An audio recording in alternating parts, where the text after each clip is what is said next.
ناظرین، سردی کی شدت سے بعض اوقات ہاتھ، پاؤں اور ہونٹ، اسی طرح ایڑیاں یہ پھٹنا شروع ہو جاتی ہیں، اور ان میں بعض اوقات آپ نے دیکھے ہوئے کہ چیرے پڑنا شروع ہو جاتے ہیں جو سخت اذیت اور سخت تکلیف دیتے ہیں۔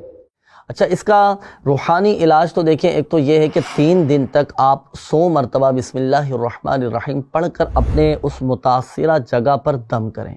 ہاتھ پھٹ رہے ہیں، پاؤں پھٹ رہے ہیں، آپ کی ایڑیاں پھٹ رہی ہیں، تو آپ یہ وظیفہ پڑھ کر آپ اس مقام پر دم کریں۔ اب آئیے ایک گھریلو علاج بھی میں آپ کو عرض کرتا ہوں۔ اس کا ایک آسان علاج یہ بھی ہے کہ رات کے وقت آگ کے سامنے بیٹھ کر متاثرہ مقام پر پیاز کا یہ آپ ٹکڑا ملیں۔